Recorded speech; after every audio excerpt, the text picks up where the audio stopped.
Hello, welcome back again bersama Mr. Panambah. Kali ini saya akan membawa Anda menuju ke blog yang saya buat, yaitu panambah.blogspot.com. Jadi blog ini isinya adalah tentang segala sesuatu yang berhubungan dengan Sanger atau Sangiha. Tapi kali ini kita akan membahas tentang cara menghitung bulan di langit atau menentukan hari-hari kegiatan berdasarkan suku Sangiha. Jadi sebagaimana kita ketahui bahwa setiap suku memiliki kearifan lokal atau keilmuan lokal. Ya, orang menyebutnya dengan kearifan lokal. Nah, salah satu keilmuan yang dimiliki oleh suku Sangiha itu adalah cara menentukan hari berdasarkan peredaran bulan di langit dan juga menentukan rasi bintang. Jadi kalau di zaman dahulu itu para nelayan itu dalam berlayar mereka tidak menggunakan kompas karena mereka hanya menentukan arah utara, selatan, timur, dan barat itu berdasarkan rasi bintang. Nah, kalau untuk menentukan rasi bintang saya belum sempat merangkum materinya, tapi untuk menentukan hari atau penanggalan bulan dalam perhitungan suku Sangiha atau mendeking bulan seperti yang Anda lihat pada blog ini, panambahsangiha.blogspot.com, perhitungan bulan di langit menurut kearifan suku Sangiha. Jadi perhitungan bulan di langit ini, atau yang kalau sekarang kita menggunakan perhitungan bulan Masehi, itu sebenarnya kan berdasarkan penanggalan mereka, dan itu juga berapa kali direvisi oleh orang-orang Romawi. Kalau kita melihat bahwa posisi bulan negara-negara itu berbeda, seperti juga dengan posisi matahari. Ada negara-negara yang posisi matahari itu condong, tapi negara Indonesia ini berposisi matahari itu di atas, tepat di atas kepala, dan jumlah malam dan jumlah jam siang itu sama. Tapi ada beberapa negara jumlah malamnya lebih banyak, jumlah siangnya lebih banyak. Bahkan ada yang berbulan-bulan malam, ada yang berbulan-bulan siang. Jika kita melihat kalender Masehi dan perhitungan bulan Sangiha itu memang berbeda. Kadangkala di bulan perhitungan bulan Sangiha itu sudah masuk bulan baru, dalam penanggalan bulan Masehi itu belum. Ya, memang kita tidak perlu memperdebatkan hal tersebut. Tetapi banyak orang-orang Sangiha sudah lupa atau tidak dapat mengikuti perhitungan bulan Sangiha dan bulan di langit ini, di mana kalau kita kurang jeli maka kearifan lokal ini atau ilmu kita ini bisa diambil oleh orang lain, karena apa yang kita pelajari ini adalah warisan secara ribuan tahun. Nah, di sini kita baca bahwa kalau zaman sekarang kita menggunakan perhitungan bulan Masehi dari penanggalan Romawi atau Hijriah dari Arabia, maka suku Sangiha yang ada di paling utara Indonesia menggunakan perhitungan bulan di langit dalam menjalani setiap aktivitas kehidupan. Jadi apa saja aktivitas kehidupan yang dipengaruhi oleh peredaran bulan? Yang pertama yang kita baca di sini adalah dari segi penggunaannya bagi para nelayan, yaitu dapat menentukan hari atau saat yang cocok untuk mencari ikan di laut berdasarkan perhitungan bulan yang berhubungan dengan pasang surut air laut, keadaan arus di laut, dan kondisi cuaca seperti angin atau awan. Jadi orang Sangiha itu kalau turun ke laut dia menghitung bulan. Maksudnya di bawah ini ada cara atau tata cara menghitung bulan tersebut. Orang Sangiha itu dalam menentukan hari untuk berlayar atau melaut atau kemanapun itu menghitung bulan. Kenapa harus dihitung? Karena tidak selamanya bulan di langit itu kelihatan oleh mata. Jadi kalau bulan di langit itu tertutup oleh awan atau beberapa hari mungkin mendung, dan Anda tidak sempat menghitung, maka Anda akan kehilangan jejak tentang posisi bulan ini di mana. Karena ada bulan-bulan di mana air di laut itu di atasnya itu tenang, di bawahnya itu berarus. Sehingga pada saat seperti itu biasanya kail kita itu nyangkut di karang. Dan ada juga sebagian bulan yang disebut dengan bulan Lihiang, yaitu tidak baik bagi seorang untuk melaut terlalu jauh. Dan ada juga yang disebut dengan bulan Harese. Bulan Harese itu adalah bulan di mana arus itu saling berkecamuk di laut. Dan ada beberapa bulan juga yang tidak cocok jika Anda menebang kayu atau menebang bambu, atau mendirikan rumah, atau melakukan perkawinan. Nah, jadi ini bukan berhubungan dengan mitos guys, ini berhubungan dengan keadaan alam. Dari segi bercocok tanam berhubungan dengan curah hujan atau arah angin, bahkan keberadaan hewan-hewan misalnya serangga atau yang lainnya. Jadi orang Sangiha dalam memotong bambu itu, membuat rumah itu harus melihat bulan. Kalau tidak maka bambu itu akan dimakan rayap. Nah, kalau kita teliti secara kimia atau secara fisika bahwa pada bulan tertentu itu, saya sudah pernah mencoba kadar air dalam bambu itu banyak sampai ke ujungnya. Kita lihat di situ pada bulan Limangu itu kadar air itu sampai di ujung bambu, sehingga kalau kita menebang bambu untuk dijadikan rumah atau perabot di saat bulan tersebut, maka bambu tersebut akan cepat lapuk. Nah, ada bulannya ya. Nanti kita lihat. Terhadap waktu untuk menebang pohon yang dipakai sebagai peralatan atau bahan bangunan. Sebagai contoh, orang Sangihe tua tidak memotong bambu atau kayu di saat bulan purnama karena akan berpengaruh terhadap daya tahan kayu tersebut, alias mudah dimakan rayap. Kalau dihubungkan dengan sains, ternyata ada hubungan. Penanggalan bulan juga dipakai untuk hari-hari baik dalam pernikahan, atau bahkan untuk menentukan waktu untuk melaksanakan suatu hajatan supaya dapat berjalan dengan baik. Memang zaman sekarang ini orang sudah tidak percaya, padahal mereka lupa bahwa perhitungan bulan di langit ini bukan tahayul, bukan kepercayaan. Ini adalah sains yang sudah dipraktekkan secara ribuan tahun dan berhubungan dengan gejala alam.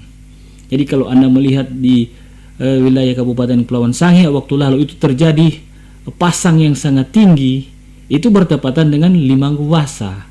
Nah, karena orang tidak menghitung bulan pada waktu itu, dia lupa bahwa pada waktu itu akan terjadi air pasang yang sangat tinggi, sehingga ada orang waktu itu terjebak karena dia sudah kelupaan. Jadi orang sekarang itu sudah mengabaikan kearifan pengetahuan lokal seperti ini. Padahal kalau Anda melihat kalender yang sekarang yang kita pakai itu, Anda tidak bisa mengetahui kapan akan terjadi bulan purnama atau kapan akan terjadi bulan Harese. Jadi kalau zaman dulu, bukan menurut kepercayaan ya, orang tua itu tidak akan melakukan suatu perkara yang besar, misalnya dia mau turun untuk melakukan hajatan yang besar di saat bulan-bulan Harese, karena dipercaya pada waktu bulan tersebut itu arus laut tidak baik dan angin itu berkecamuk, sehingga kalau dihubungkan dengan hajatan maka tidak baik dilaksanakan hajatan pada waktu tersebut. Ada orang sekarang menganggapnya oh itu tahayul, padahal jika Anda melihat hal tersebut berhubungan dengan gejala alam. Perhitungannya dimulai dari Kahumata Pakesa, namun agak sukar menentukan kapan itu terjadi. Oleh karenanya, maka patokan yang diambil adalah bulan purnama besar yang muncul di ufuk timur pada kira-kira jam 6, yaitu disebut dalam bahasa Sangihe Limangu Wurang. Jadi patokan dalam menghitung bulan itu adalah bulan purnama penuh yang keluar pada jam 6 sampai jam 7 di ufuk timur. Jadi untuk menentukan, jadi bulan purnama penuh itu adalah puncak dari segala bulan. Nah, kalau orang tidak tahu menghitung bulan atau tidak melihat periodik bulan secara suku Sangihe ini, dia tidak bisa melihat mana Umpause, mana Limangu, dan mana Teping. Jadi karena Umpause ini periode itu terlihat seperti bulan purnama padahal belum. Sedangkan Teping ini terlihat juga seperti bulan purnama padahal dia sudah lewat. Oke, kita lihat yang di bawah ini. Dalam grafik ini Anda bisa melihat, jika Anda agak sukar membaca ini, Anda bisa membuka di panambasangihe.blogspot.com dan Anda bisa membaca materinya. Anda bisa mendownload, Anda bisa menggunakan untuk kepentingan Anda atau sekedar untuk pengetahuan. Karena ini adalah kearifan lokal kita, keilmuan kita sebagai suku Sangihe. Jadi di sini kita lihat, di sini ada Limangu Wurang. Jadi ini bulan penuh. Bulan penuh ini kita lihat pada bagian utara ini, di atas kepala ini Limangu Wurang, lalu mengarah ke Teping. Nah, Teping ini bukan bulan pertama guys dalam hitungan. Jadi dari Limangu Wurang mengarah ke Teping.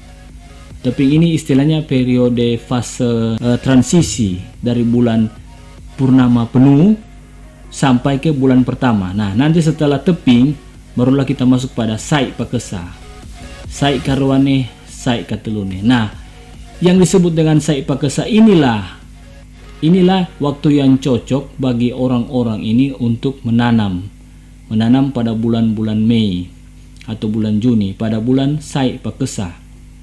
Dipercaya bahwa tumbuhan itu akan lebih subur jika ditanam pada periode bulan ini sampai ke Sehangu Harese, Batangengu Harese. Nah, kalau sudah masuk kepada Sehangu Harese dan Batangengu Harese ini, orang sudah berhenti menanam. Nah, masuk pada Likudu Harese, Sehangu Letu, Batangengu Letu, Likudu Letu. Nanti Anda lihat materinya, Awang, Sehangu Pengumpia, Batangengu Pengumpia, Umpause, Limangu Wasa. Nah, Limangu Wasa ini itu biasanya akan terjadi air pasang yang sangat tinggi. sehingga orang-orang tidak menebang pohon atau kayu pada saat 5 minggu puasa ini, karena akan mengakibatkan pohon tersebut mudah lapuk. Dan jika Anda kurang yakin, Anda bisa mencobanya sendiri. Anda bisa menghitung dari bulan purnama sampai ke 5 minggu puasa, dan Anda lihatlah bambu-bambu itu, di dalamnya itu banyak terdapat air. Nah, itu adalah sains. Setelah itu masuk kepada tekar. Lalu kahumata pakesa, ini bulan pertama, kahumata karwane, kahumata katelune, sehangu hare sea, batangi hare se sangu letu. Nah, biasanya guys, pada bulan-bulan ini memasuki kahumata pakesa, kahumata karwane, kahumata katelune ini, kalau dalam hitungan-hitungan kewanitaan itu, ini adalah periode masa suburnya wanita. Jadi masa suburnya wanita ada pada bulan-bulan ini. Jadi sangu harese dari kahumata pakesa ini sampai ke sehangu letu, batangi letu, ini adalah masa-masa subur. Jika sudah memasuki likudu letu awang, itu sudah mencapai pada masa menstruasi. Begitu juga sebaliknya, dari saik pakesa sampai saik karwane ini adalah masa-masa subur. Dan sudah jika Anda mencapai pada posisi awang sehangu pengumpia, mencapai, jadi ada 2 bulan purnama. Bulan purnama penuh, yaitu bulan purnama terang, dan bulan purnama gelap, yaitu 5 nguwasa. Nah, kalau istilah modern sekarang kan tidak mengenal, hanya mengenal bulan purnama. Sedangkan perhitungan bulan Inggris itu hanya 8 cara, quarter, full moon, half moon, dikaji pada zaman sekarang ini. Tapi kita sudah memiliki perhitungan bulan yang sangat, ini sudah diwariskan secara bertahun-tahun dan sangat spesifik sekali mereka dalam menentukan. Jadi inilah masa-masa subur. Ya, kalau Anda sebagai keluarga yang ingin, ya memang keturunan itu diberikan oleh Yang Maha Kuasa, tapi cara menghitung bulan itu pun diajarkan secara kedokteran, dan bahkan orang-orang tua kita ini menghitung bulan untuk menentukan hari baik, hari masa subur dari seseorang. Oke, kira-kira seperti itu. Di bawah sini juga ada lampirannya jika Anda kurang jelas dari kahumata pakesa, dan silakan Anda mempelajari, Anda mengikuti. Patokannya adalah 5 nguwurang dan teping, lalu saya pakesa. Ingat, pada bulan 5 nguwasa ini terjadi wilayah-wilayah di bulan-bulan fase bulan ini biasanya terjadi air pasang yang sangat tinggi. Dan jika Anda ingin melaut, alangkah baiknya Anda melaut pada bulan sebelum bulan-bulan yang bernama harese atau letu. Di bulan harese atau letu ini biasanya ikan agak kurang di lautan. Nah, biasanya ikan yang banyak itu ditemui pada saat bulan-bulan baru seperti ini, saik pakasa, saik kurwane, dan bulan-bulan seperti sehangu pengumpia, batangi panumpia, tergantung dari jenis ikan. Jadi kalau Anda percaya atau tidak percaya, silakan buktikan sendiri. Silakan Anda melakukan riset, dan saya sudah membuktikan bahwa hal tersebut memang ada kebenarannya, karena ini sudah diwariskan secara bertahun-tahun. Oke, sekiranya ini bermanfaat, dan jangan lupa untuk mensubscribe Panamba TV untuk hal-hal yang lebih menarik selanjutnya. Thank you for watching. Don't forget to subscribe.